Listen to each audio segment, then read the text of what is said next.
This is your home for St. Cloud State hockey, keeping you up to date on the NCHC. One-timer, come in, they score! Ripped in! A bomb from Prunovich! Women's WCHA. So Dana Rasmussen fires and she scores! Dana Rasmussen for the Huskies alongside The National Hockey League. Kaprizov in for a chance to win it! He scores! Kirill, the thrill is for real! Welcome to the NHL, a game winner! And everything from the state of hockey. St. Cloud Cathedral is now 42.6 seconds away from wrapping up the school's first ever title. Welcome to the Huskies Warming House Podcast Den.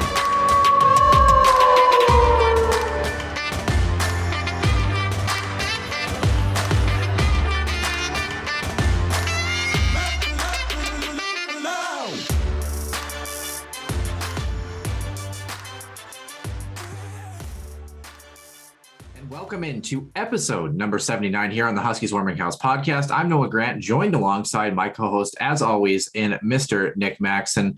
We are hanging in here, recording on Saturday night, September 18th. A little bit of a lull in the hockey world, but it's the calm before the storm. We're starting to get ready for some NHL training camp. Rookie camps are going on. Prospect camps are going on. And of course, the college hockey world is just weeks away for St. Cloud State hockey fans. We're going to touch on a little bit of that, talk about some NCHC Media Day news, as well as the Puck Drop Breakfast. And then in our extra ice session, we still have, yes, of course, Kirill Kaprizov, an RFA who is not signed, but we've got a fair number of other RFAs in the National Hockey League who have yet to get their big deals, if you will, and are potential question marks for their training camps for their respective teams. We're going to touch on all that and more. And we're going to start with Center Ice View News and Notes and the Huskies Illustrated Weekly Roundup. Center Ice View News and Notes. Center Ice View provides you with the best coverage of St. Cloud State Huskies hockey, from game notes, recaps, photos, and more. Go to centericeview.com.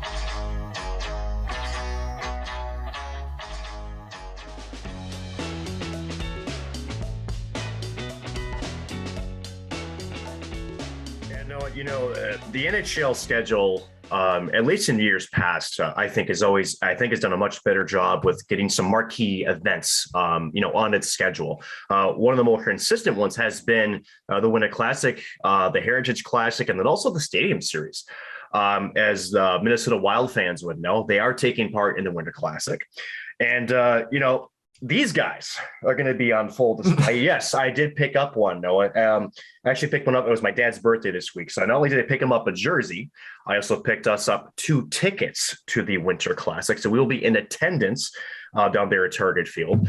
So that's one of those marquee matchups, and super excited to go because, in a small market, as hockey crazy as the Twin Cities are, Noah, there's no denying this is a small market area for sports, and you just never know when this thing might come around again. So you got to take advantage while the event is here. But the Toronto Maple Leafs are set to face off a Lake Ontario native, especially rival, essentially, in the Buffalo Sabres next March. So that will be the 2022 Heritage Classic. Again, that's the Canadian version, essentially, of the Winter Classic, although it's not held on New Year's Day. And this will be taking place at Tim Hortons Field. And this is home to the Hamilton Tiger-Cats. And for those of you who don't follow the Canadian Football League, this is where their stadium is played. It's a dual use, I believe, for both Canadian football as well as soccer. Supposedly 40,000 seats will be available at this event. This will be the 6th time the Heritage Classic will be broadcast. Of course, CBC and Sion Sportsnet do an excellent job covering that hockey event. Always looks really, really good. Event began in 2003. For this little history for those folks who don't know about the Heritage Classic, and was most recently played 2 years ago, again, pre-pandemic time, in Regina, Saskatchewan. Excuse me, it's Regina, Saskatchewan. Yes. Say, please don't butcher that. I did butcher it. Oh my goodness gracious. But here we are. So, and was that Toronto and Ottawa? No, it was Winnipeg. It was Winnipeg. That's right. Yeah. Because that was the Austin Matthews overtime winner, if I recall. Is that correct? Or is that a year prior? No, I'm pretty sure they played Calgary, if I'm not mistaken. I got to double check my notes. I might be a couple of years off. But anyways, the Sabres will be considered the home team in that matchup. And the game was initially supposed to be scheduled same day at the KeyBank Center. Again, that's the home of the Buffalo Sabres. But now game has been shifted north of the Canadian border for the Heritage Classic. We touched on the Winter Classic already, Noah, Minnesota and the St. Louis Blues. St. Louis just revealing their Winter Classic jersey just last week. Pretty similar in terms of the striping, although it's pretty close to what they had, I think, a couple of years ago down in St. Louis. And then, of course, Tampa Bay and Nashville meeting in the Stadium Series. That's the other marquee event that was announced. So pretty cool to see some of those Southern teams getting, sort of an outdoor event. I know the last one in Dallas, the Winter Classic, I got a couple of hockey fans kind of churning their heads, but I actually thought it went over pretty well. Speaking of St. Louis there, no, let's move into some more kind of goofier news. Federal charges have been filed to two people, again, unidentified suspects, were accused with They've actually been identified. They've been identified and charged. They have. Yes. They have been identified and charged, with abetting a robbery on a federal territorial jurisdiction, which I believe means it's on some type of national park, if I recall. The robbery occurred on the grounds of Gateway Arch. The victim was a 20-year-old St. Louis Blues prospect and his 22-year-old friend. This is according to, I think, official documents that we have reviewed, both of whom were not officially identified. The player was in the area for Blues rookie camp at the time. Obviously, you got to see the Arch. I've been on the Arch, although it was about three decades ago, to be honest with you. Kind of a cool way to get up there, but it's, I think, for folks who go to St. Louis, it's definitely, I think, a must see. I think you go to it a couple of times. I think you kind of get the gist. But what was taken, or I suppose what was demanded, I should say, in this altercation was they demanded property, cell phones, wallets, purses, car keys, and this is all happening at gunpoint from what we know on the police report before the suspect or suspects took off. The player and the friend were not harmed. Now, we did some digging. Now, granted, we are not in any ways identifying the players officially, but just based on the ages, according to Cap Friendly, the only forward that's 20 years old on the Blues prospect roster is Keenan Washkarak? Kian Washkarak. Kian Washkarak. That's a mouthful. So yeah, good luck. And goaltender Colton Ellis are both 20 years old. Both are on entry-level deals this offseason and we're at rookie camp. So maybe it's one of those two. No, again, we have no idea. Again, no official victim was named into this police report. But just maybe it's one of those two since they said it was a Blues player. So maybe that was, but either way, some scary stuff happened around one of the nation's monuments. Yeah, both those players also at the Traverse City Prospect Showcase as well, too. So wishing them the best. Also at that rookie camp, Scott Prunovich, former Hobey Baker winner, Minnesota Duluth Bulldog alumni there. He's getting ready for his season as well, too. Yeah, I've been to the Gateway Arch once. It's kind of cool. The best part of it, I think, it overlooks Busch Field, or Busch Stadium, I should say, where the St. Louis Cardinals play. And I think that's a cool little look. Of course, the seats are all red inside the stadium, too. So it's, pretty obvious what you're looking at. And just a unique perspective, obviously, the city and a great landmark, like you said, and I don't blame anybody for having to go there, but hopefully you don't get robbed when you go to the Gateway Arch. That's just a tough way to spend, obviously, a day. I'm actually the last topic here for the weekly roundabout. We have quite a bit of a smorgasbord, if you will, of topics around the National Hockey League and hockey world. Of course, handful of signings in the NHL this past week, some coaching, media news as well. Starting off in the NHL, 44-year-old defenseman, longtime defensive mainstay Zdeno Chara, and the New York Islanders have agreed to a one-year deal. This is coming 24 years after Chara was drafted by the team in 1996, and of course played parts of almost 4.5 seasons with the team before being traded for Alexei Yashin back in the day. In Edmonton, the Oilers did give one of the RFAs that was on our list until yesterday, Kailer Yamamoto, a one-year, $1.2 million deal. Kind of a lackluster season for him last year after his previous rookie campaign. He had 26 points in 27 games, so a really disappointing year for him, but hopefully he can bounce back as well. Another player that kind of fits that bill is players bouncing around, I guess. Seattle added former Minnesota Wild forward Ryan Donato for a year, and St. Louis keeping Tyler Bozak for a one-year deal after injuries kind of made an up and down season. He was still productive last year, but really didn't get consistent ice time because of those injuries. 35 years old, a substantial pay cut for him. $5 million was his previous contract annually. Right now he's at the league minimum at $750,000. So the Blues did also bring in Michael Frolik and James Neal on professional tryout offers, two players who really have been in and out of the lineup for Leak. Only 8 games for him with the Canadians in the past season. Really didn't carve out a role that he thought he was going to. And James Neal, only 10 points, I think, in like 29 games. And he was scratched quite a bit last year as well, too. And then, of course, in San Jose, Marcus Sorensen, he returned to Sweden at age 29 after 5 NHL seasons. He's headed back to actually where he originally was playing, even though he was drafted in 2010. No, real quick, these deals that we keep seeing, we've seen a lot of these like league minimum deals around the league this year. Again, teams, there's no question the financial state of the league. I think that's part of it. I also know that the players themselves, just again, a lot of teams are against the cap. And so you're seeing some of these, I don't know if you can call journeyman type players. Again, Donato is a great example of that, where he bounced from Minnesota and most recently San Jose. Donato's kind of an asterisk for me too, because you can see the tools that are there in his toolbox, but he's just really never been able to consistently put them together. So you talk about a low risk, potentially high reward for Donato. And of course, it could be a cheap trade option if a team is maybe looking to add some depth. Maybe in a long playoff run. But then again, Michael for League, James Neal been on for a while on PTOs. I'm surprised more during, maybe so older players are on more PTOs too. But again, I think most teams rosters at this point are pretty much set. But kind of interesting that we're still seeing these types of deals spring up this late, less than a week for most training camps that are opening up here, Noah. I'm just happy that the New York Islanders are becoming the new Minnesota Wild. Adding Zach Parise and Zdeno Chara, they're becoming the elderly nursing home group in the NHL. So excited about that one. But the fact that Chara is still playing at 44 years old is insane. Pretty impressive. It just goes to show how being in good shape, kind of avoiding the injury bug and being a good hockey player sometimes can come together in wondrous ways, if you will. Being 6'9" helps too. It's not bad. You look the same, right? You just, the 6 is just a 5, right? Yeah, I think there's a couple of inches in disparity there, but that's okay. So I think his stick length is probably taller than me, to be honest with you. Yeah, but you're the better hockey player. Let's be real. Moving into retirement news, longtime Ottawa forward Zack Smith, he hung up the skates this past week, only at the age of 33, 12 NHL seasons under his belt. The forward, I thought it was kind of interesting in the press release. One of the quotes he talked about, there were a lot of factors that went into his decision, because anytime we see someone retire, before, 36, 37, if they've been in the league a long time, kind of, you wonder what's going on there. If it's not an injury thing. And he said, quote, "I don't want to sound like I was taking it for granted or that I didn't appreciate the life that hockey has given me, but my heart wasn't into it the last couple of years.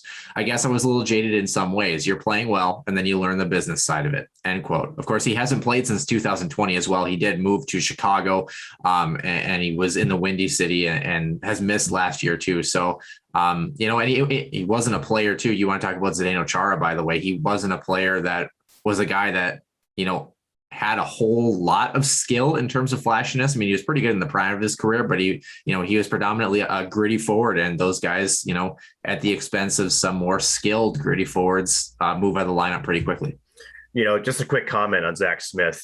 There's no question to me that, in fact, this quote doesn't surprise me, Noah. If you know the history of Zack Smith, especially with the Ottawa Senator front office, he got jerked around quite a bit there, 2018, 2019. And it goes to show how those upper management and / player relations can really kind of sway the mentality of a player. And for Zack Smith, was he ever the most skilled player? Was he the flashy player? No, he was a great role player for them.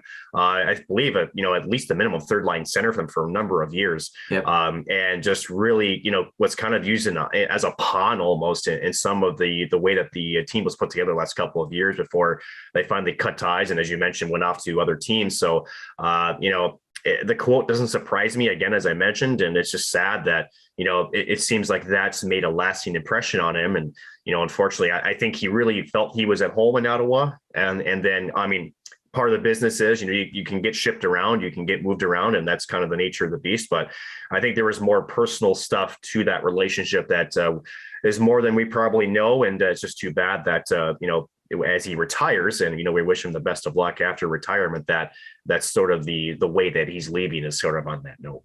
Yeah, but 12 years in the National Hockey League, I'd give a lot to definitely have that opportunity. So wishing him the best of luck in retirement. And it sounds like he's found kind of his inner peace as well, and moving on to new things in his life. Speaking of moving on, we do have a couple of topics here to round up the weekly roundup, and moving on as well in coaching news.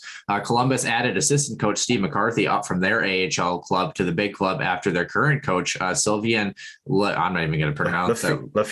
Lefebvre, thank you. Look at you. You're coming back on the name train here. He refused to get the COVID-19 vaccine. Kind of interesting, Nick, as well. We've seen some reports from Bill Daly on the player side. The NHL reports that they are over pretty much 99% of players are vaccinated, estimated that under 20 players do remain without the current shot. I think it was about 15 is what they had said is the current number right now, which is kind of incredible, actually. I mean, It's not, though. It's not. And the reason why I say that's not is, just like the NFL, it's funny that sports has kind of led the way, not only in terms of, medical stuff, in terms of injury, surgically rehabbing, but now in terms of almost getting a global pandemic under wraps. It wasn't until the NFL really put out this sort of dual COVID protocols, where if you're vaccinated, your life is incredibly a walk in the park. And then if you're not, there's this laundry list of things you'll have to do. And maybe, and the big thing is, when there's like, you could be forfeited. Guess what? You'd be suspended without pay.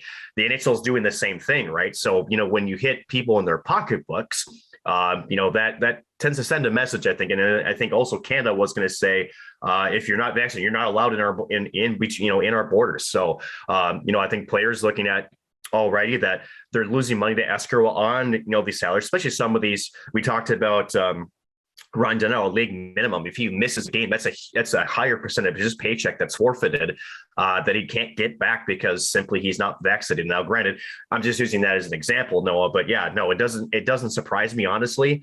And it's just incredible that, again, we're seeing now a trend with, again, in the United States with a mandate for over 100 employers. You're seeing venues that are starting to show either proof of vaccination or a negative test. I don't believe, Noah, I've seen an Xcel Energy Center official protocol or policy as of yet. The latest one in the National Hockey League has actually been the Ottawa Senators. They're allowing people with proof of vaccination to come watch the game. So.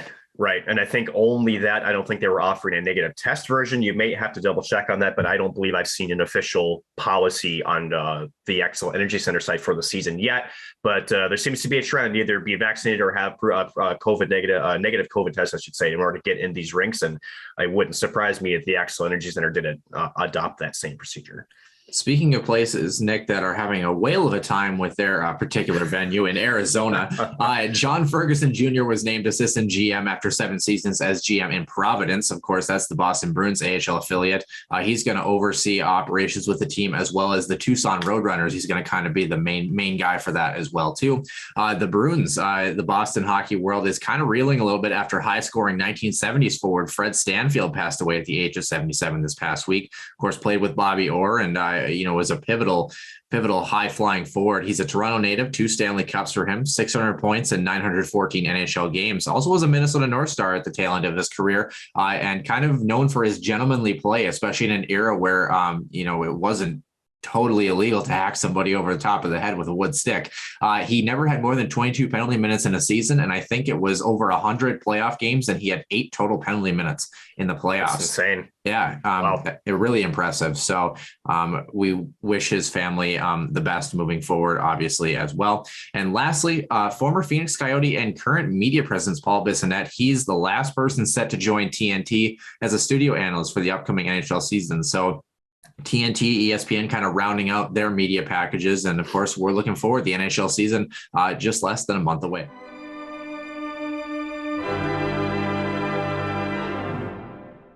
And once again, welcome in to episode number 79 here. Nick Maxon is my co-host. I'm Noah Grant. As always, I've always been Noah Grant. I don't know if I want to be somebody else. Well, I want to be other people, but that's... What's your burner account name? Maybe we should start there. I don't know. I just know that a particular set of men's hockey players might be the victim of it if I ever start a burner account. Let's just put it that way. But nonetheless, we're hanging out this Saturday night just after 8 o'clock here. Nick, what is going on in your world here? Oh, what isn't going on? Oh my goodness. We're going to touch on this a little bit later. But NCHC Media Day was on Thursday down at the X.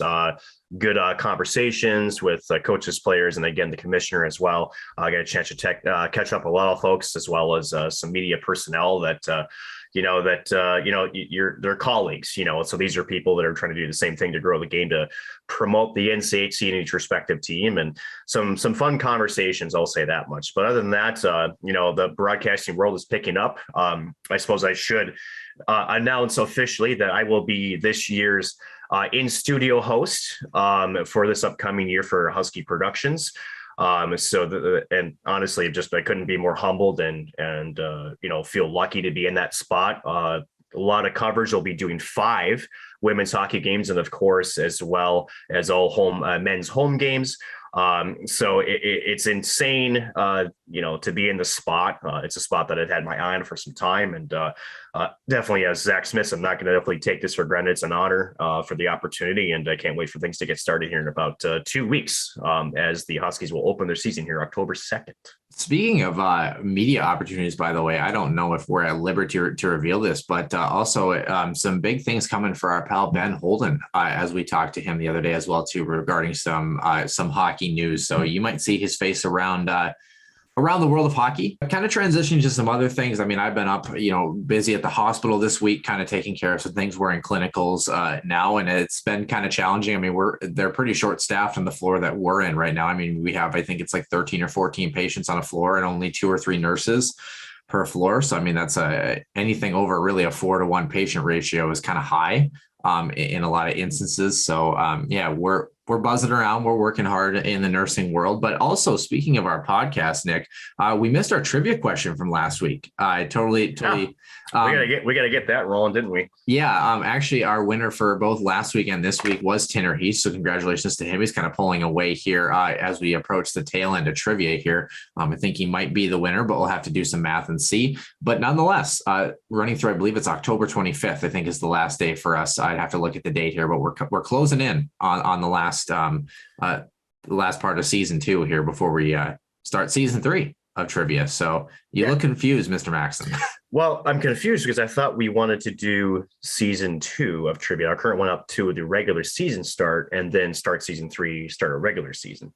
Right. We did it this way because it pushes us to 25 weeks, which means that we had an odd number in case we had a tie. So that was why we were at like 22 weeks when the season started. So it was able what if we did September 25th? I don't remember what the day is, but that would make sense. It would be a week from today. Yeah. Well, that was the plan. The plan. Honestly, I thought that's what it was. I was just confused. It's meant to coincide with the start of the season, but we also didn't know when the start of the season was going to be too. So now we do. Yeah, well, I don't know. For those playing the home game and those listening around, this is how you make Noah Grant uncomfortable. So, I just know it's in my notes somewhere, but I haven't looked at it in months. So, Either way, it's close or it's still kind of close. Either way, it's wrapping up here very shortly. Yeah. If I'm not mistaken, I actually think it was scheduled for the start of the NCHC conference schedule. I think is what it is. Well, now you're nitpicking, so now I know I got you. all I know is that last week's trivia question said this. Okay, this season, St. Cloud State men's hockey has St. Thomas on the docket. When is this where Caleb Peabody enters the chat? No, it's this week. This is last week. Okay, got it. Okay. All right. When is the last season that the Huskies played St. Thomas, and what was the score of the final game the two teams have played until this year? I thought we did discuss this. Wasn't it in like the 90s? Nope. 80s. Barely. I mean, it's 1979-80. St. Cloud State last played St. Thomas, Division II, Division III, with a final score in that game, 8-7 overtime victory for St. Cloud State. Kind of a barn burner in that one. St. Cloud State and St. Thomas hockey first met in what year? 47. 1931. And they have played 40 times since then. So this will be matchup number 41 and 42, but of course the first at the Division I level. So this it'll be an interesting one. It'll probably still be during season 2 of trivia. So whatever, Nick. Anyway, speaking of Caleb Peabody, he was a little bit intrigued by our selection process here. I was trying to turn an easy question into a are you paying attention question in this week's trivia, essentially seeing if you could pick out things for the stats pages today. So the question for this week did read in last season, defensive structure was just as important as offense for the St. Cloud State men's hockey team. During the season, who led the team in block shots and how many blocks did this person have? Nick, do you know who led the team in block shots for the Huskies last year? It was Donahue with 46 or 45. 45. Yeah. Yeah. And Nick Perbix had 44 blocks. So defensive partners, they combined for just under 90 blocks this season and a plus 23 rating on the year. So not bad. The kicker was, if you went to the St. Cloud State website, they had their stats broken up in half. So they only had 21 games played for that group. You had to go to the NCHC website to find this one and find all 31 games for the Huskies to get the extra stats. Maybe it was split up because of the pod. And then the rest of the season is maybe kind of the thinking there. But yeah, trying to turn an easy question into a more challenging one, if you will. Sounds like an Easter egg hunt is what it sounds like. I don't know. Caleb Peabody was not happy. That's all I know. He's not happy with me all the time, so it's okay. You just get used to it. Yeah, I mean, can we address this in a couple seconds here? Like, if you and Caleb Peabody arm wrestle, who really wins that? That is my honest question. I mean, do we actually have to discuss this? Of course I win. It's not even a contest. I don't know about that, though. It's the RKO out of nowhere, man. I mean, it's just, come on. From the top rope, let's go. Where you have somebody in the background who's like ready to like tickle his ear with a feather as he's like halfway through the... It's one of those like where you're on the match, it's supposed to be like a tag team and they just kind of do an air high five. It still counts, It's the way it goes. You're not you're just kind of bending the meaning of, tagging in. So I think that would be one heck of a poll. We might have to run one of those and see, or that would be some good media content. But speaking of good media content, we had a couple of media events related to St. Cloud State and NCHC news this past week. First, last weekend, or was it today? The breakfast, yes. Yeah, the puck drop breakfast was today. Yes, it was. Jim Erickson, of course, reached out to us and asked us a couple of questions. So we were kind of honored about that. I hear you did a great job as well. Nick, were you in attendance of the puck drop breakfast? And what was the latest? I was not, unfortunately, job duties this morning, but it's a great opportunity for the fans to go have a good meal. I'm not a huge breakfast person, Noah, but if you're making French toast, pancakes, waffles, you got some sausage links, some bacon, and definitely the hash browns, especially if they're cheesy hash browns. Let me be more specific because I'm just that kind of guy. Smoked Gouda cheese hash browns. Those are the freaking bomb. So, but an opportunity to have a good breakfast, to meet the players, get a chance to conversate, in an off ice setting, a little bit more relaxed atmosphere. I think it's always kind of a neat little opportunity that you don't obviously get very often as a fan, to get them kind of out of the elements there. So it's nice, especially for the fans. I believe what one of our followers too was sitting at a table with Emma Paluzny this morning. So again, kind of cool that both teams, and I think we should clarify that, both teams, both men's and women's, were involved in the breakfast here this morning. And again, just a nice little, reach out for the community to be able to sit and chat and, share a good meal and talk about the upcoming seasons. Yeah, actually, the puck drop breakfast was actually the first official media event, if you will, that I ever attended when I was at St. Cloud State and trying to kind of break my way into St. Cloud State hockey coverage. And it was actually Bill Prout that I ran into, who was able to introduce me to Jim Erickson. And of course, I had met Steve McDonald the week before, and he introduced me to Brett Larson, and the rest is history. And it's been all downhill for the show since then, right? But yeah, no, it's a great event. And it's a great event, I think, for people who not only it's just in the community in general, but like myself, who really, maybe you've watched a little Huskies hockey, but, maybe you want to become more intimate or more familiar with what's going on. It's a great kind of formal/informal event to really get to know the players and get to know the coaching staff and get to know what is important for the upcoming season. So a fantastic event, and happy that it went well. Speaking of events that went well, and one that I know you were in attendance for, Nick, the NCHC Media Day. You got a chance to sit down, of course, with all the coaches from the NCHC squads, as well as a couple of players within that as well. Let's just start off your overall impressions with the event. Is it nice to kind of be back? I believe it was last year's event virtual, if I'm not mistaken. It was virtual. The common theme we got from both, it was each team's captain. And then, of course, the head coach. That was the common theme, was they were happy. And Josh Fenton, the NCHC commissioner, always, gracious at this time to, that was the theme. They all were happy to be back in St. Paul. Happy to be back in person. Happy that also that the season is, supposedly still starting on time. You can tell that there's still some hesitation and trepidation with some of these players and coaches, just because, again, we've seen the pandemic change on a dime. Now it seems I don't know if a holding pattern is the right way to describe it, Noah, but I think we're kind of in status quo right now. So there's some excitement to get the season rolling. And of course, the commissioner's address, addressing some of the changes he'd like to see, some of the, of course, the state of the NCHC, as far as where they are financially, and ended up being in a positive financial picture after last season, which is, to be honest, that's downright incredible as for what they had to deal with.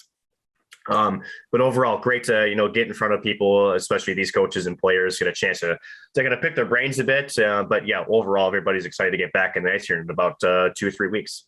So I'm curious as your take on, of course, a couple of teams in particular, but the one we got to start with, I'm assuming you sat down, of course, with Brett Larson and got a chance to at least talk with him a little bit. Was there anything in his discussion, with either questions that you asked or just kind of being around him during that media day, that really stuck out to you as far as things Huskies fans should know for the upcoming season?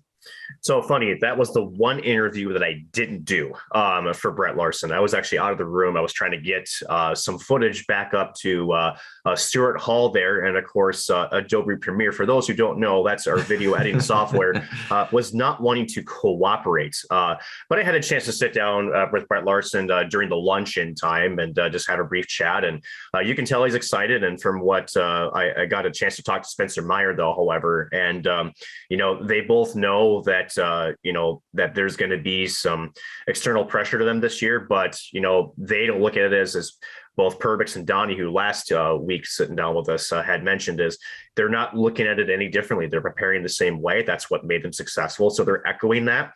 And I think it's going to be some other quotes that we'll talk about, some other coaches. I'll tell you about how they're looking at this team they think that they're the real deal this year, and that they have a really good chance to get back to the not only the Frozen Four, but to also compete for another national championship.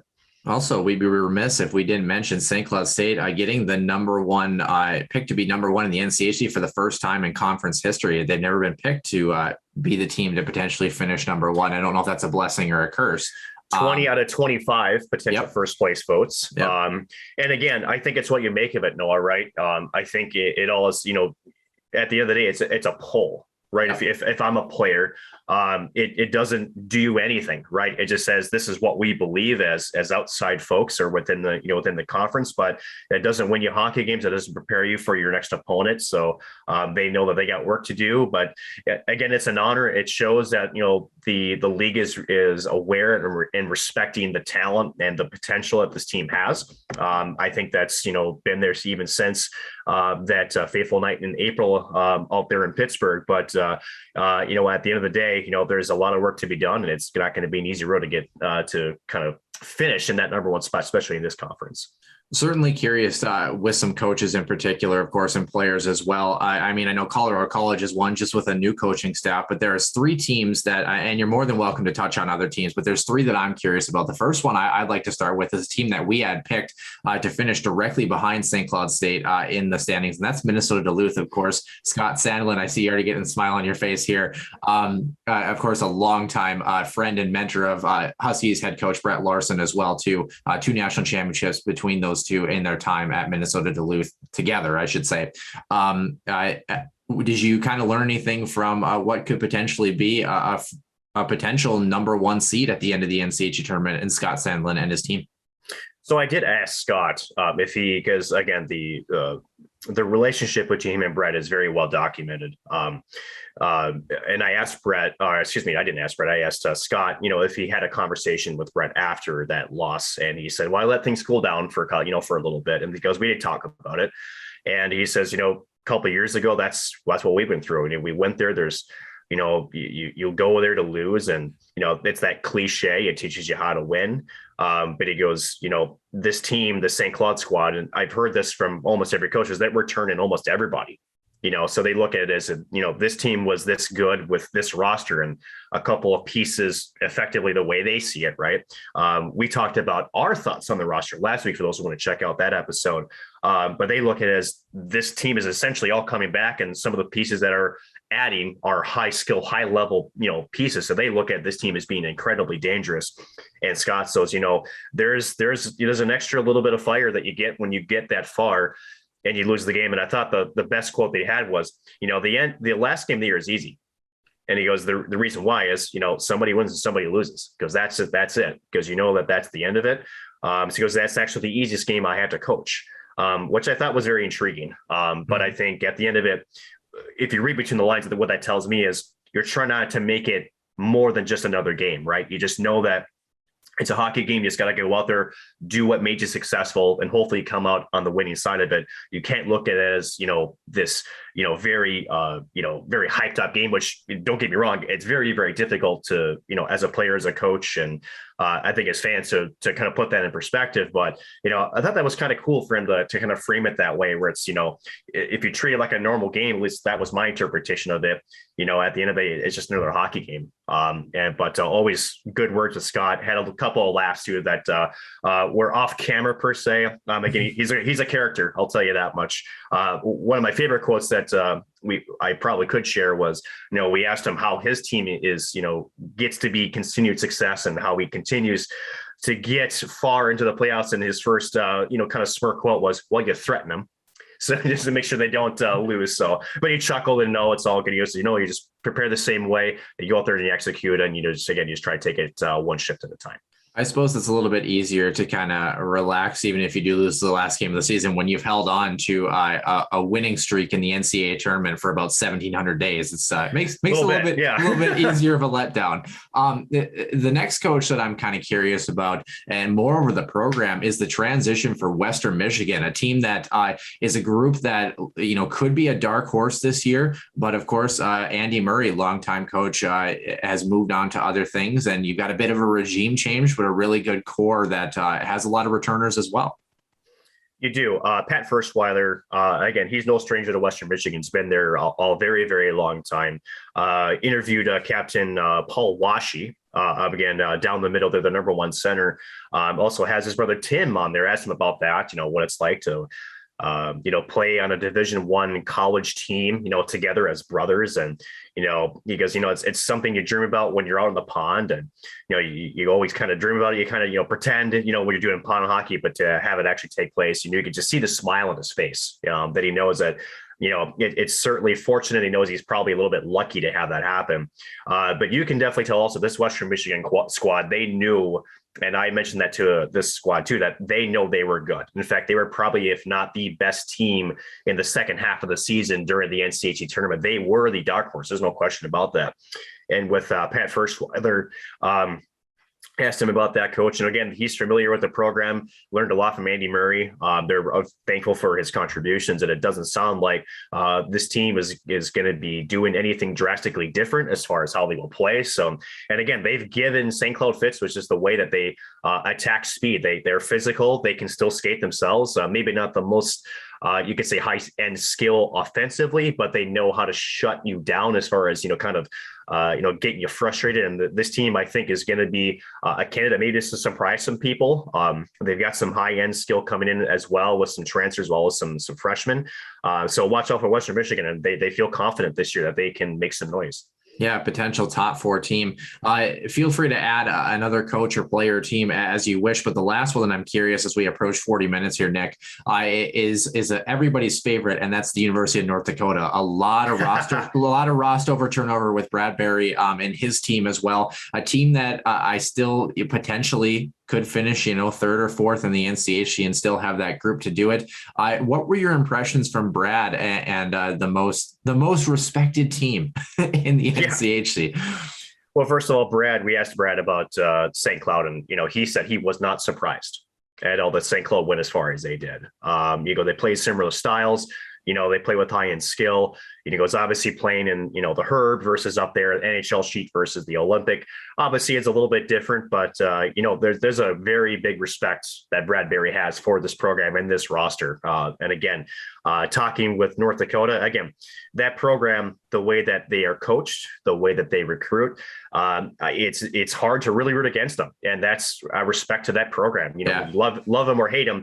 That's a great hockey program. It just is. They don't have over 70 pro contracts in the NHL this season, I believe, by themselves, by accident. This is a team that develops players into next level players. And, again, for Brad Berry, we talked about this in our season preview with them, Noah, a couple months ago that we did that rundown was, if this team can gel early enough, they could be just as dangerous as anybody else in this league. So you always got to watch out. Again, the team feels confident. Mark Senden, their new captain, has some great things to say about his squad. Feels so honored to be their new captain. And again, North Dakota, they're going to be one to always watch out for. You always have to have both eyes open with that team. Yeah, of course. Yeah, the Denver Pioneers could be another team that could slot into that top four. Nick, was there another coach, another player, another quote that really stood out from the remaining teams or even from Commissioner Josh Fenton? There are two, and they both actually are in the state of Colorado. So David Carl, I did ask him a little bit, because we asked him about Brent Larson. These are more generic questions that we're trying to get on tape to be used in future broadcasts. But I did ask him, he's had actually some pretty consistent success even as a fourth year head coach himself. Actually, very young coach too. I thought David Carl has done an excellent job with Denver. But by the way, first time that program has been sub 500 in the NCHC since the inception of the league. So correct. And I asked him, took a step back last year. How do you look to get back? And his quote was interesting. He says, our team wasn't close last year as it could have been. And I'm not, and he kind of attributed that to the pod and maybe just not a normal schedule. And, you can read between the lines as you wish, but, it sounds like having the kids back on campus, because we started practices, he feels confident that they're poised for a rebound. And I would agree with that. I think Denver underperformed last year. I think we were all sort of waiting throughout the season, Noah, that, when's this team going to figure it out? Because they always usually do, especially later on in the season, especially in the playoffs. They've always been a very potent opponent. But I will tell you this, the most impressive coach I talked to was Mike Mayock down there, the new coach at CC. Oh my gosh. First of all, had his eye on the NCHC. Even as time as assistant with Michigan and at Providence, I kind of got his take on the conference. He was like, everybody around college hockey knows about the NCHC, and this is where you want to play as a player. This is where you want to coach. And then to kind of, follow up with that, I asked him, what was it about the college opportunity that really drew you that says, I want to go here? And his point was, this is where essentially it's an open book right now with this squad, and that you can kind of go in and establish what it is that you want. So it sounds like, and with Captain Brian Yoon, again, the offensive defenseman down there with CC, also a lot of good new recruits going to CC. So don't sleep on the Tigers either. It sounds like they are going to be making a stylistic change, sort of that trap style that Mike Allen had been known for. It sounds like, they're going to be more utilizing their offensive talents. It sounds like this team is re-energized. Obviously, with the new, it's Matt Robeson Arena, not Matt Robson, as the SID from very eloquently made sure we were aware. But again, and what's cool is he took the entire team as a unit and walked through the year. And I asked him about that. He goes, I wanted our team to earn that walkthrough. So you can already sense a change, and there's kind of a sense of accountability there that he really wants to hold his players to a standard. And again, I don't want to overread into it. I don't think that's fair to Mike Havlin, but from sort of the things that he says, that there's a culture change that's in the works, that there's going to be a belief that this team can be competitive. And I really am impressed with that. What that coach that he's got coming in, and again, this league, we've seen it before. CC has given Them Fitz, again, playing at Broadmoor, that was an Olympic sheet. They knew how to play on that. That showed up the Herb. Now that I think Robeson is, I believe, now an NHL sheet, please double check me on that. Again, I think you're going to see a more high tempo, a bit more offensive first type game plan from the Tigers. And at the end of the day, again, it's going to take time, but I do believe they're really, really good hands with their new head coach. And with that new arena now being on campus, I'm actually excited to watch this team grow, because I do think they're in a good position, in good hands to do so. And it's great because, as much as for St. Cloud State Huskies fans, you want to see continued success with your own program. It's always, as a hockey person, right? I think you always kind of frown to see the same teams always, towards the tail end of the conference, and, they don't get a chance to sort of make a run themselves. So I am excited to see what they can do. Real quickly, Chris Bergeron, also at Miami, also looking to make, sort of those same changes. He very echoed much that, we brought in 6 transfers this offseason. They're really trying to make a culture change down there because, again, 2015, they had some decent players on that roster, Noah. One maybe just won a cup, Blake Coleman, just to name a couple. So they're a storied program. They're trying to rebuild and get their name back into relevance. So again, always fun to chat with these players and coaches. And it's a time where everybody's happy because everybody's perfect. Everybody's got a perfect winning record right now. So it's always easier to kind of talk in that sense as well. Yeah, didn't you hear at Miami they practice diving goals on a daily basis? Yeah.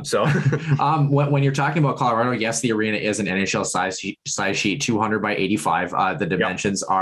The other thing too, with Colorado, and this is no disrespect to Mike Havlin as well too, like you mentioned, a culture change. I guess it's the only thing that stings for that program is that you wish it maybe would have come a year earlier to maybe kind of hold on to Grant Cruikshank. That's the only guy that I think is going to be kind of a tough loss. But then again, you're adding some great players in that program. The other program that I think is going to be a sneaky candidate too. I mean, every NCHC team is good. The only team we didn't touch on as well is Omaha. And they're well coached. And they're a group that, especially with who is it? I can't think, from Minnesota. Mike Gavin. Oh, it's what's his face? Why are we blanking on this? Yeah. Anyway, you had a discussion with Mike Gabinet as well too? I did, yes. Real quick with Mike, this team believes, and he was very excited to get into the NCAA tournament. Now, granted, he wished he had success there, but he was like, sometimes you just need that little taste, right? And I asked him, how are you going to pick up where you left off? And he noted that, we want to replicate our game like the city of Omaha. We're going to be, put on the boots. We're going to be a blue collar team, but we're also going to play hard. We're going to play fast. We're going to outcompete you. But he also mentioned, we as a team, we want to show that we take care of each other. And I forget the captain that I spoke to, but he mentioned, Mike is a coach that he cares about you on and off the ice. And it's funny because guess who also does that? Brett Larson. And so I know, right? I've never heard of them.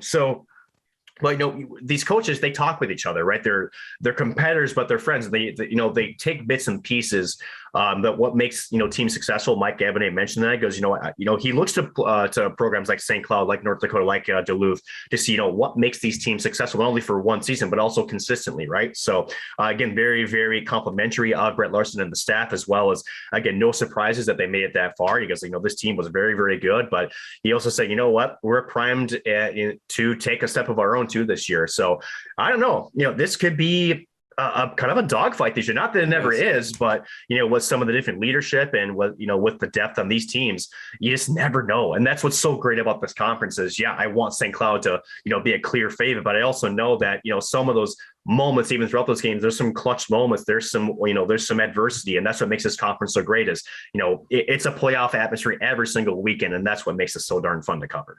Also, thanks to Omaha last year. Great host for the pod, by the way. Fantastic job that they did as well. It was Brandon McManus is the player that's the new addition for them from Minnesota. I had to look that one up. So thanks so much.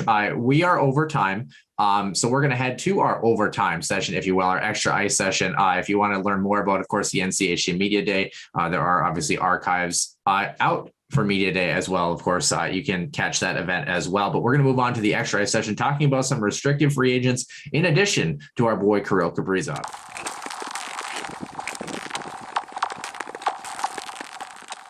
And welcome in to the Extra Ice session. Noah Grant, Nick Maxon.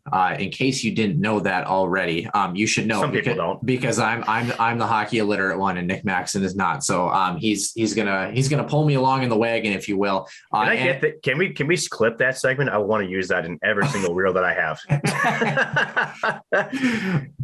might be your best work. Ooh. Oh boy. Ooh. Anyway, speaking of work to be speaking of work to be done, we have about probably 6 or 7 quote unquote high profile restricted free agents in the National Hockey League that have yet to have some deals. And you and I before the show kind of went back and forth on some of our thoughts, and we didn't necessarily agree. Let's just put it that way. Why is that shocking? It's not shocking. Well, it's been a couple of weeks where we've agreed on things, so we got to get back to the status quo, I think. But that's also true. Yeah, of course, as we know in Minnesota, Kirill Kaprizov yet to be re-signed, a 10-2C free agent, restricted free agent, I should say. Out in Vancouver, they have a 10-2C restricted free agent of their own, Quinn Hughes, as well as a regular RFA and Elias Pettersson. A couple other players to kind of be named in this list, if I can scroll down here.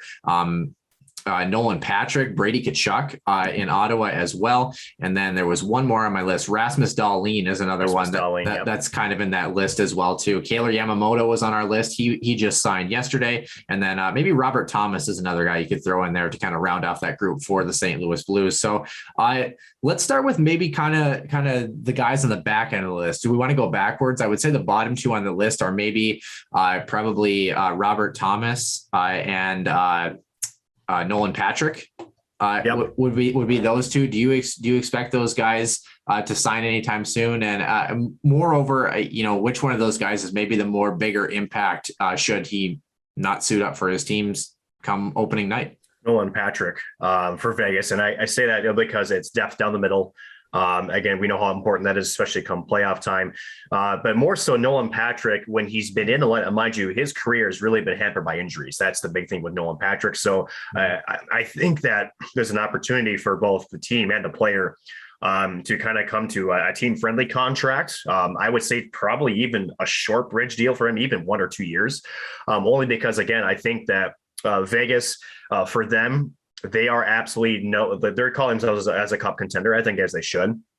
And if you can get Nolan Patrick at a good value, again, I think they would be buyers at the deadline. If you want as much cap space that you can to maybe wheel and deal. And for Nolan Patrick, his performance could make him trade bait if he's not. And so I think that it's important for Vegas to keep it at a short-term deal. And for Nolan Patrick, I think for him, I know he probably wants, that 3, maybe 4-year bridge deal. I don't think he's going to get it just based on his injury history. So I think he's more impactful to Vegas, again, as this team is really looking at this year to be probably one of their last true contending years on their roster before I would think maybe some bigger changes maybe would be in the works for Vegas on their roster. You can take that as what you wish, but for Robert Thomas, St. Louis, kind of interesting. He had kind of a down year last year, not nearly as impactful to them, but I think to me, honestly, between the two, again, as I mentioned, Nolan Patrick is the more impactful signing, depending on how Vegas season goes. Yeah, Robert Thomas, 87 points through his first 169 NHL games. Memorial Cup champion, World Junior gold medalist with Team Canada, Stanley Cup champion in 2019. A big physical, heavy forward. So he's kind of more of a gritty forward. And then Nolan Patrick, he's more of that kind of smooth finesse type guy, if you will, like you mentioned, hampered by injuries, only 22 years old, back-to-back 30-point seasons to start his career, though. So a guy that does have a lot of offensive upside if he can stay healthy. The next tier, the next 2 guys in our remaining 4 here, Rasmus Dahlin on defense for the atrocious Buffalo Sabres. On defense, and then a team that was kind of in the cellar and now is on the rise up, if you will. That's Brady Tkachuk, of course, son of former St. Louis Blues standout Keith Tkachuk. And of course, has a brother that plays in the National Hockey League as well. He was 5th in Calder voting in 2019. Brady Tkachuk was entering his age 21/22 season. Potential captain, a future captain, Brady Tkachuk could be in Ottawa. A la Daniel Alfredson, if you will. Which one of those guys do you want to start first? Is there one that's a little more worrisome to you, or do you think both these guys are going to be signed relatively quickly? Well, worrisome. Let's define worrisome, right? First of all, there's no worrisome thing that isn't attached to the Buffalo Sabres. Here's what's worrisome: both the Sabres and Dahlin are worrisome right now, and here's why. Dahlin, a former first overall pick, right? He has yet to really show the value of a former first overall pick. Now, the argument can be made, how much of that is Dahlin and how much of that is the Buffalo Sabres, right? To me, I think it's actually more on Dahlin. I just haven't seen enough development, especially defensively with Dahlin. Now, again, it came in hyped that he could be this two-way defenseman that could really, be a catalyst offensively, but also be that smooth skating, good positional defenseman. And it's been atrocious on the back end with Dahlin. Offensively, just hasn't been there. So to me, that's a tough one. I think for Buffalo too, you want this kid to succeed. Again, you spent a first overall pick on him. But as we know, again, the Eichel thing still hasn't worked itself out. Does he, on a very short tangent, does he even show up to training camp? We have yet to see that discussion. Maybe it's something for next week there, Noah, as training camps do open. Does he stay or does he even show up? But back to Dahlin, I think for Buffalo, a lot of it does hinge on Eichel, though. Does Eichel stay? And for Dahlin, with some of these new pieces in, does he actually grow this season? And I think if you're Buffalo, it's a 1-year deal, 100%. It's a show me season for Rasmus Dahlin. Because if you don't show it, you're out the door. And I think for Buffalo, which I think still everybody expects at some point for Jack Eichel to be dealt at some point, whether it's prior to the season or maybe even during the season, when maybe teams are looking to make moves and maybe you can get a better haul for that player. To me, Dahlin is the more worrisome piece here. Brady Tkachuk is not worrisome at all. Brady Tkachuk will earn every little bit of his offer. I think he's due for a pretty good payday. I would get him at, I think he's at least worth between $6 and $7 million for what he offers. Yeah, the most common comparable that has come out of that one is Andrei Svechnikov's 8-year, $62.5 million deal. So yep, I don't know if they go that long with them, but and here's the difference between Buffalo and Ottawa's a team that's on the rise. That team has got some depth, both offensively, defensively. The big question mark is going to be in between the net. I think we talked about that before. Brady Tkachuk, as you mentioned, he's a leader. He's a guy that can be offensive. He's a guy that we know can be the guy that is in front of the net and taking that beating and be physical and kind of be the voice of reason sometimes. Actually, no, he can be that the boisterous leader that they need on the ice. I would think he's a natural captain for the Ottawa Senators. So to me, I think it's more about just making the term work. I think for Brady Tkachuk, much less the number. I think again, the Ottawa Senators are poised. Kind of be a breakout candidate in the Eastern Conference this year, and Brady Tkachuk is going to be a very central part of that development. Yeah, Elliot Friedman anticipating maybe a 3 to 4 year bridge deal for Mr. Tkachuk. Of course, also RFA Logan Brown, Pierre Dorian, kind of actively shopping him around for a trade. He still has yet to sign his qualifying offers. There's another piece that Ottawa is dealing with. Like you mentioned, Buffalo, the whole Jack Eichel thing, hasn't really helped. And the thing is, for as up and down as Rasmus Dahlin has been, they still need him in the lineup because they're a tough team without him, and they're even worse without him. And there's just now with everybody, most of the pieces you'd want to acquire that would be at his level, they're already signed, right? So it's, they're kind of in a catch-22. So again, at this point, I don't want to say you're stuck with him, but, at this point you are hoping that something clicks with Rasmus Dahlin.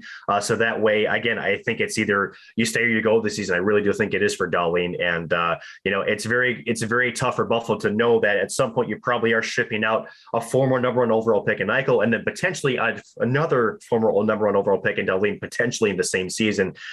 Oh boy, it's going to be a long road uphill for Buffalo. Depending on those deals actually do happen, maybe they stay, and that could happen still too technically, Noah.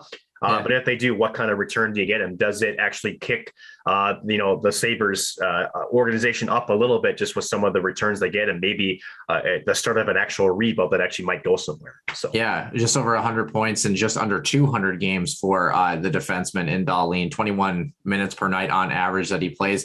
Disappointing though, minus 36 last year, which even on a bad team, that's tough for a guy who's supposed to be a top 4 guy. You asked me kind of a similar question about the Arizona Coyotes. Beyond 2022, how many defensemen do the Buffalo Sabres have signed? Isn't it 1? They have 0. Zip, not a zilch. It's 0. Yeah, that's not much. Yeah. But the end of it, and again, this is a completely off-topic tangent, but for Arizona, they got bigger issues than RFAs. We'll put it that way. So yeah.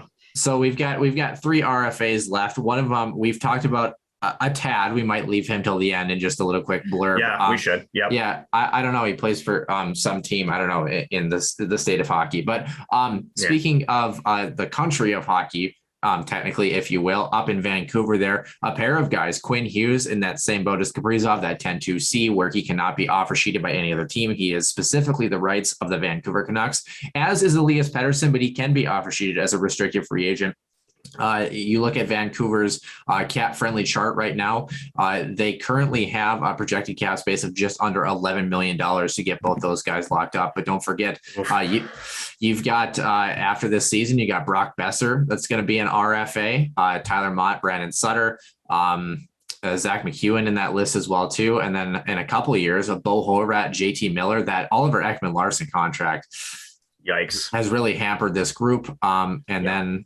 I'm trying to look. There's one other player that I thought was in this group as well. Travis Hamonic in a couple of years as well, too. But yeah, just a group that really hasn't found a way to alleviate cap very well. Let's start with the simple question of, you're protected from the offer sheet, at least with Hughes.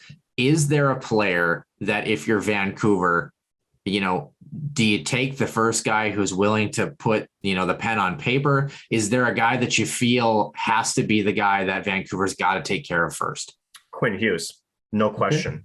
And again, why everybody's eyebrow raised when Jim Benning made the trade for Oliver Ekman-Larsson, because again, his cap at $7.26 million until was it 2027-28, if I'm not mistaken.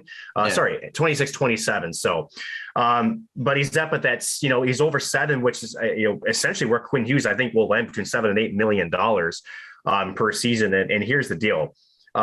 You don't have a lot of flexibility in this lineup. You just don't, as you mentioned, they still have upcoming players that you would want to sign on this roster if you're trying to build something for the future, right? And there just seems to be, where is the cap relief, right? First of all. Yeah, and don't forget, I forgot to mention, by the way, Braden Holtby and Jake Virtanen are going to combine for almost $3 million the next 2 seasons in dead cap. And then you've got Roberto Luongo. His last year is this year for recapture. Yeah, at over $3 million. So I don't know, is there players that are going to go on, a season opening injured reserve? Maybe Travis Hamonic does. I'm not sure if Tyler Myers is healthy. Maybe that's part of it. But you always have to lock up a good defenseman like Quinn Hughes before you lock up a forward, just because you don't have as many players on D in your reserve as you do up front. Now, I'm not taking anything away from Elias Pettersson. He is a bona fide superstar center, but we're going to get to that discussion here in a second. But again, it's just, again, the OEL thing just baffles me, because you had before this trade, mind you, they sent down Louis Eriksson. They sent down 2 other players. I'm trying to remember who they sent down as part of that deal that all had deals expiring after this year. Yeah, you're talking about essentially their fourth line, Antoine Roussel and Jay Beagle. Yes. So, it was one of those where even from the fans' perspective, they go, well, yeah, this year may not be pretty, but you're going to have cap availability where you could have maybe put one of these guys on a 1-year bridge deal if you're looking. So let's say if Pettersson is a $9 to $10 million, which I think he is. He's a $9 to $10 million player, no question about it. Quinn Hughes is a $7 to $8 million player. The math doesn't add up here. You're talking $18 million versus $11 million in available cap space. That math doesn't add up, right? So at the end of it, it's a mismanagement there by Jim Benning. It just is, in my opinion, because if you can get one of these players on a 1-year bridge deal to at least alleviate to get over these contracts, and then give him his big boy contract, you're sitting pretty. Now you can't do that. Now you're looking at, well, either one of these players is not going to get their payday, which if we've seen RFAs handle the last 5 years, that's not happening. Mitch Marner got his payday. Austin Matthews got his payday. And so did William Nylander. He held out till December, darn near to the end of where you could resign him to the 15th of December. But RFAs are getting paid now. No, they're not, the teams don't have as much leverage as they used to in years past. And so I have a really hard time believing that either of these players is either A, going to take a team-friendly deal, or 2, that they would be willing to not willing to hold out. We're seeing it from the Minnesota Wild. We're going to get to him in a little bit too. So to me, I think you have to lock up Quinn Hughes because he's a bona fide defensive guy that can lead a team and you can build around him. Elias Pettersson, you can make that, you can make that same argument for him too, but at least with Elias Pettersson, you can get at least something in return if someone offer sheets him, which I don't think is going to happen. Nobody can afford him. But number two, where do these guys fit? Do you almost have to trade out money for these guys? So I don't know. This is a tough one.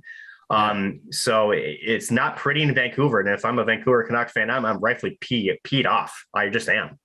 All right. So let's get crazy. You want to get crazy? Yeah. All right, let's do it. So, okay. So in the eventuality that the Vancouver Canucks go your route, right, and sign Quinn Hughes, $7.5 million average annual value, leaving them with just over $3 million or so in cap space. They've still got to get Elias Pettersson, who pre-show you and I have discussed and probably come to agreement that he is a 9 or 9.5 million average annual value player, if not potentially more. I would say he's at least, between 9 and 10. I would say even 10. The reason I'm going to say that is because the compensation for if you were going to offer sheet a guy like Elias Pettersson, $10.2 million is kind of the tier before you go to first round draft picks. So, and that's where we talk about a team that maybe doesn't have cap flexibility. That's where offer sheets sometimes can come about too, is that, you don't have a guy that doesn't have room. So let's kind of run through, like we mentioned, looking for teams with at least $10 million in cap space. Okay. One of those on the list is the Minnesota Wild. That I don't think they qualify, obviously, because Kirill Kaprizov, hopefully. Nope. Ottawa is actually $3 million below the cap floor, as is Buffalo. They're $2 million below the cap floor. I don't see either of those teams. Ottawa's kind of been a cheap, frugal team to begin with, and Buffalo is just a mess. Yeah. He would never sign that offer. I'll put it that way. Yeah. Anaheim. No, I don't really see it. He wouldn't sign that. Nope. Nashville, I don't see that one either. And then Arizona is kind of the American Ottawa Senators group where they're having money issues, and they have $11 million in cap space. Okay, so Vancouver, like you mentioned, $10 million right now. Columbus is another team. The only other team at the top of the list that has $10 million in cap space. They're rebuilding. So there's two teams I want to posit to you here, Mr. Maxson, and we kind of went back and forth on this one.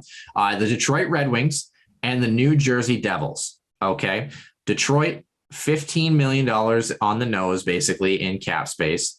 Yep. And the New Jersey Devils, $12.167 million in cap space. Both of these teams, should you go from $8.2 million to $10.276 million, the compensation, as you alluded to pre-show, 2 first-round picks, a second-round pick, and a third-round pick. Both the Detroit Red Wings and the New Jersey Devils do have this compensation available in their pipelines, if you will. Detroit has actually quite a bit of, I believe it's third-round selections in the upcoming draft with trades they've made. And fourth round.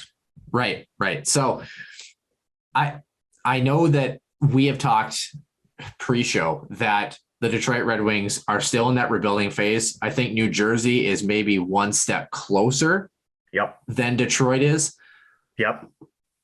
To me, it's New Jersey. It makes more sense for New Jersey to do it. Yeah, and I know, we had gone back and forth about Detroit. And as soon as I looked at the list, I wanted to take a look. And I'm like, if New Jersey has the assets, especially with the addition of Dougie Hamilton, it's not the worst idea in the world. I mean, could you imagine Nico Hischier, Jack Hughes, and Elias Pettersson in that group together? That's not a bad looking core if you're willing to say, we're going to take a couple of years of, draft hell, if you will, because we've been successful in drafts past with a couple of good first round high overall picks that have kind of bolstered, especially down the middle in this lineup.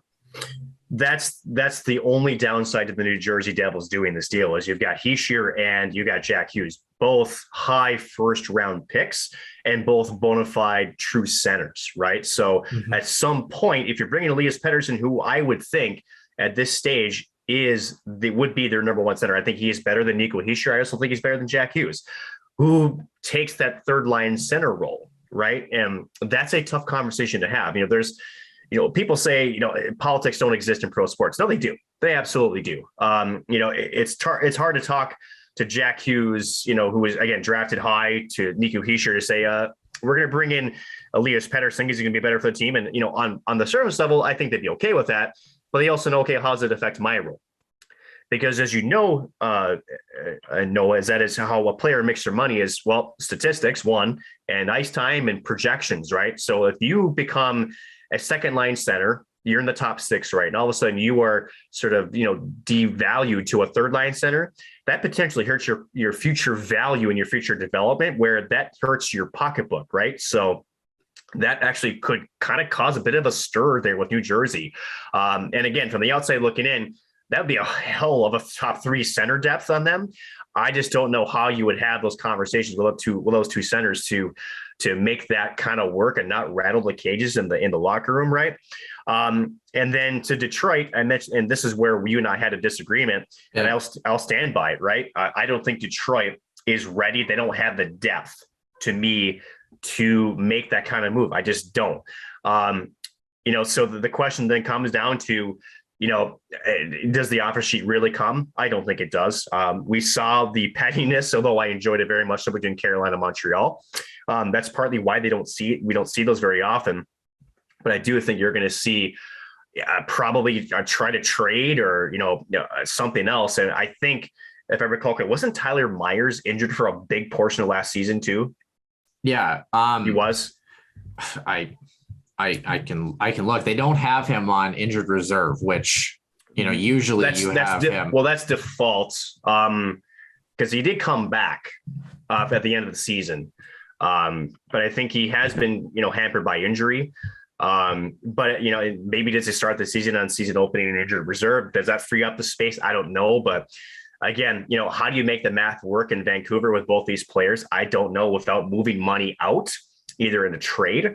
Or is there players that are going to be on that opening injured reserve that, that provides you at least some cap relief? I just don't know how you do it. And heck, if there's anything we've noticed, any one team that's really good is the Tampa Bay Lightning. Maybe they should call Julian Breezeball down there. Maybe get some tips on how to make that happen. Maybe that'll work. Maybe you'll win a Stanley Cup. Who knows? Yeah. So when you're looking at Detroit this year, 1 first rounder, 2 second rounders, a third rounder, 3/4, 1/5, no 6, and a 7th. And New Jersey, kind of in a similar manner, they've got 1 first, 1 second, 1/3, 1 6th, 1 7th, 3/4, and 2 5ths. The one thing that, and you kind of alluded to it in your argument, guys like Elias Pettersson, they don't grow on trees, and they also don't grow on trees in the sense that you have the opportunity. Yes, it's via offer sheet, but to get an RFA, a true, long-term number 1 center, a stud in the making, essentially, who's young, could potentially be a face of the franchise, if you will. The only true center that the Detroit Red Wings have is Dylan Larkin.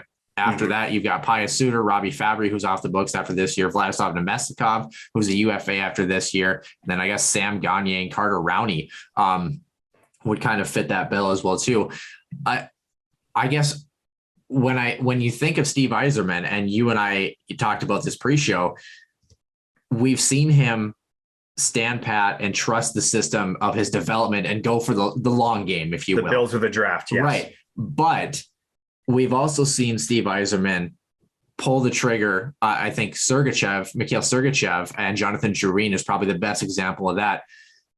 Is this an opportunity where if it goes, a little bit deeper, does Detroit say this guy could be a franchise center who, yes, we're rebuilding. The rebuild might be painful for another 2 years, but we get a guy who is going to be a staple down the middle for this group. Now, I don't know the answer to that. Well, I have a potential answer for you. And one thing we're forgetting to discuss is just because a team offer sheets somebody, he still has to sign. So The question is, what draws Elias Pettersson to the Detroit Red Wings? Not much right now. I don't think.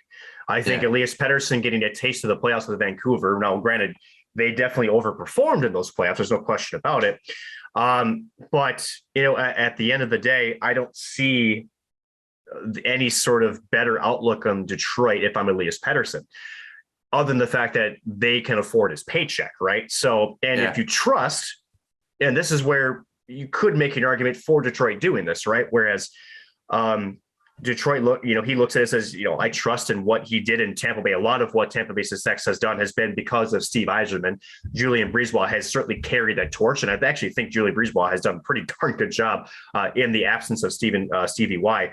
But at the end of the day, it's still an unproven process, right? I just don't think Detroit has close enough for Elias Pettersson to go, there's either a move or 2 or 3 where I maybe, I definitely would elevate that club, no doubt about it.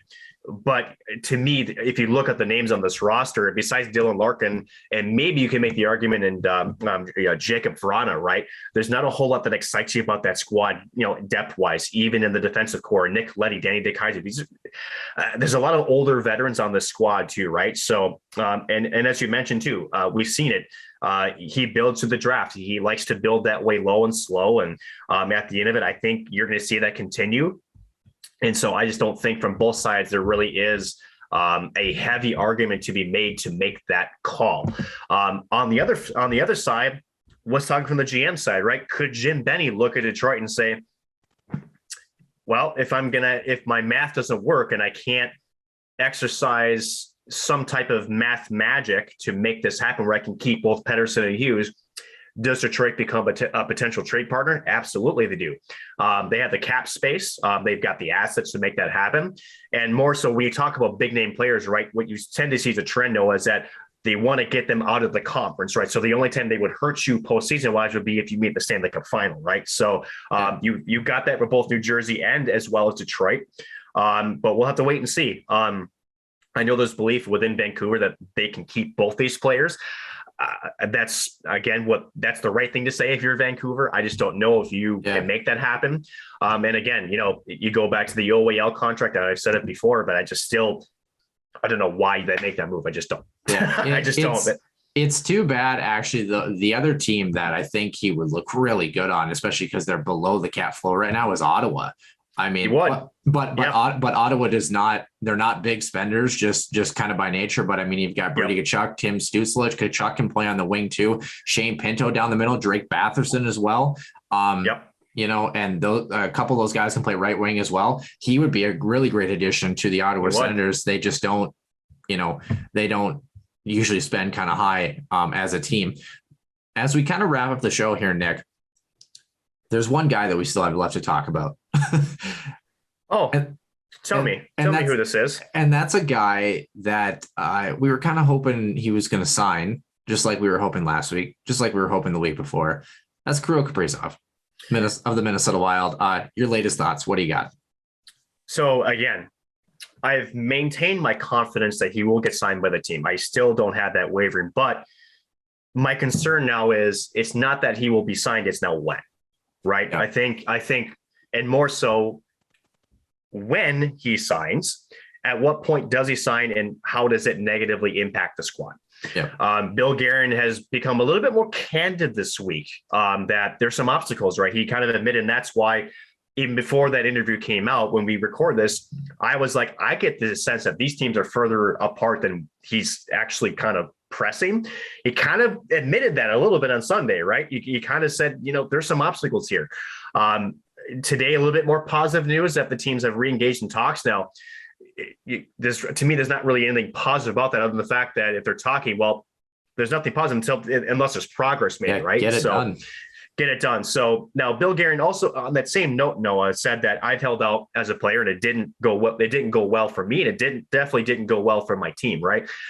You kind of wonder if there's an internal, clock ticking with Guerin, and maybe that's been the play all along with Theo Fanis too. Now that, not TSN, but the Steve Dangle podcast, Sportsnet, again, they allude to the fact that there was still a $10 million offer from a Russian. I don't know if there really is, especially when Russo had mentioned that they had come out and said he's not signing here.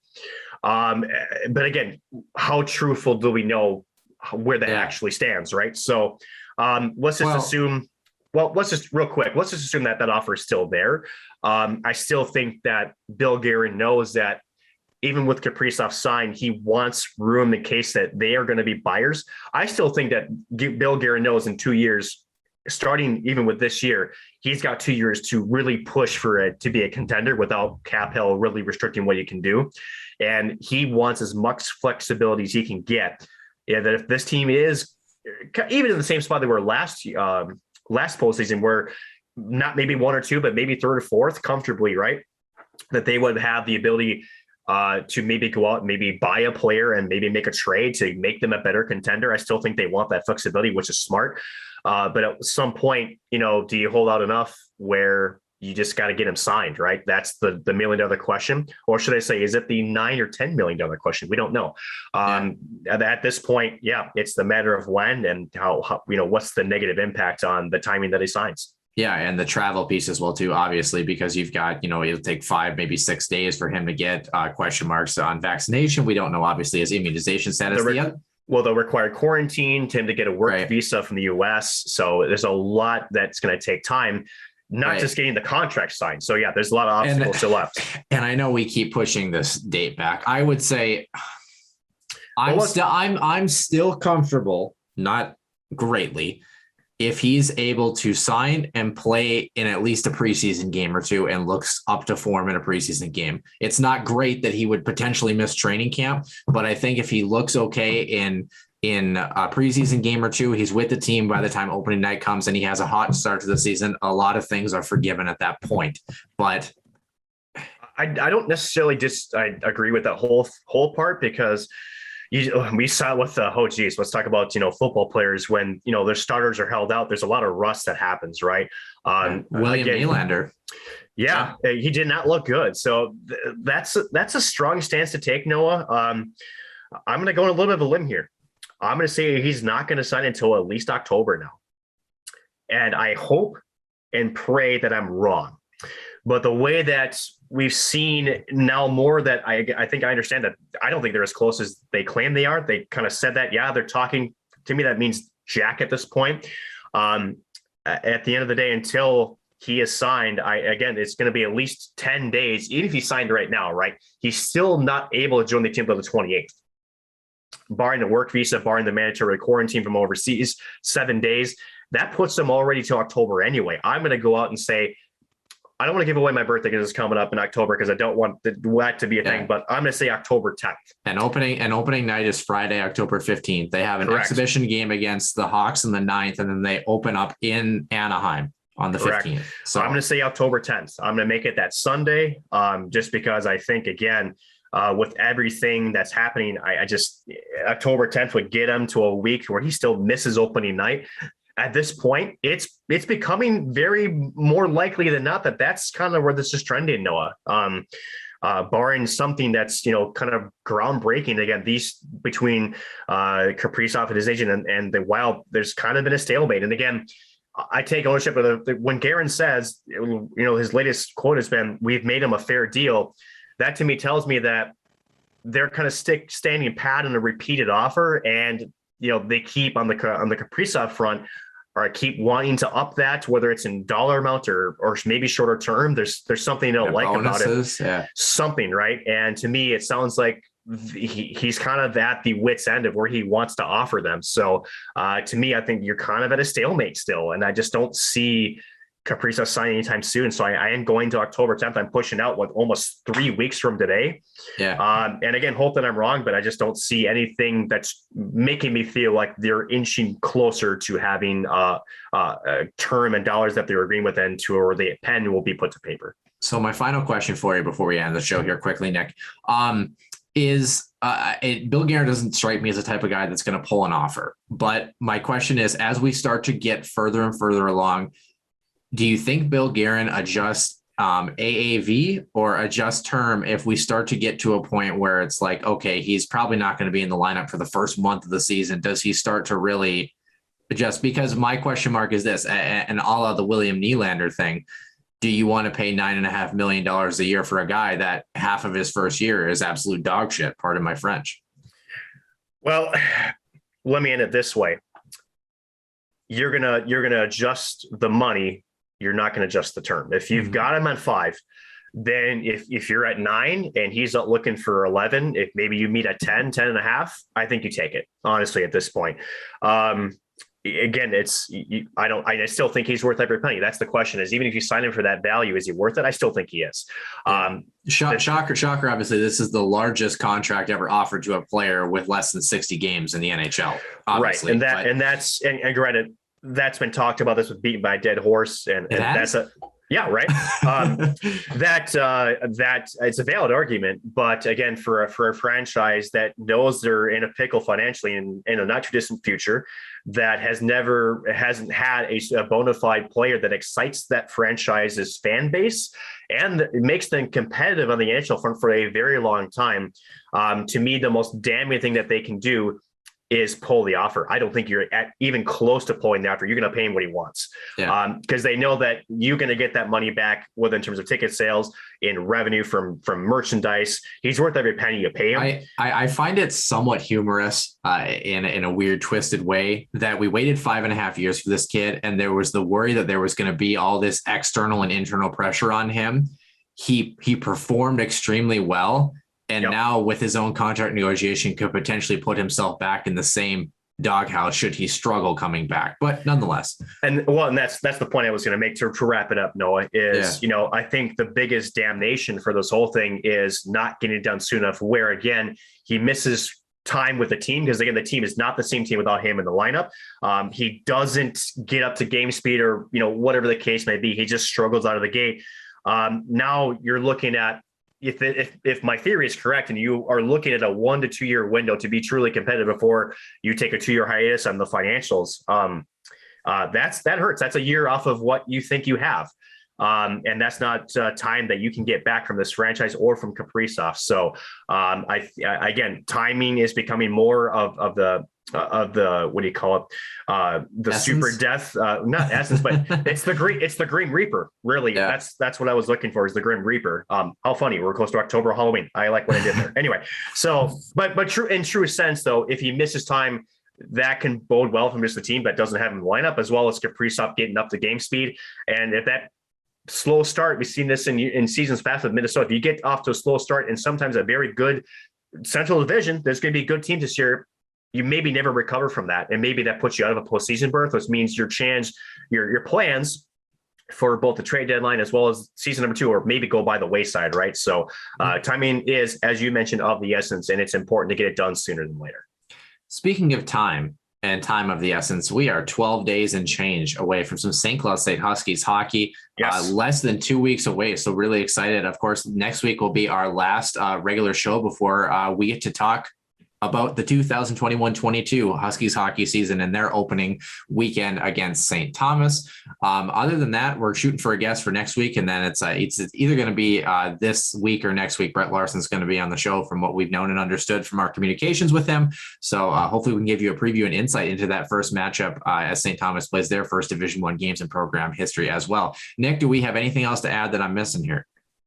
No, we're almost a puck drop. It's fantastic. Let's get her done. Yeah, absolutely. Nick, have fun skating tonight. Of course, as we mentioned, we're recording on Saturday, and we'll see you soon in the den. And